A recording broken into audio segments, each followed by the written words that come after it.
To Niger State now, where Governor Mohammed Umaru Bago has come under intense public criticism following his directive to shut down Badeggi FM Radio located in Minna, the state capital. The decision by the governor sparked widespread outrage among residents and media professionals who have called on the governor to tolerate constructive criticism and uphold press freedom.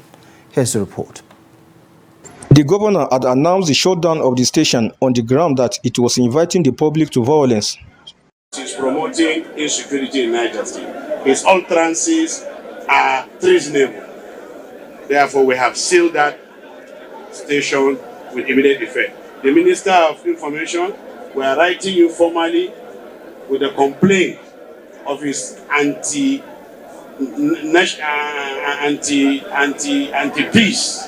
and also treasonable incitement of the public against government. Therefore, his license, if he has a license at all, must be revoked. Although the State Commissioner of Police is yet to enforce the shutdown order, the Niger State Urban Development Board on Saturday marked the premises housing Badeggi FM within the Nigerian Television Authority compound in Minna for demolition. The move has deepened public anger, with many questioning the legality and motive behind the action. This is very unfortunate. It is an affront to rule of law entirely, because the rule is very clear. If you have anything against a news agency as Badeggi, a private one per se, you petition the MBC, that is Broadcasting Commission, and then they took an act. Because we've seen it done even with Daily Trust when Daily Trust published a statement and there was a committee set up for that regard. So on the entire note, the governor has no right and has no power. Such is an act of tyranny per se, and in total, this act is entirely condemned. What is he afraid of? Why is it saying that the media should be shut down, especially the radio station, where mass majority of our population depend on this radio station? Our mothers, our grandmothers, our fathers at home, they rely on this kind of radios because some of them don't have Android phones. So they rely on radio. What's more, because a radio station report banditry issue in your state, you tag them as threats? An investigation by Trust TV reveals that this is not the first time media practitioners have faced harassment under the current administration in Niger State.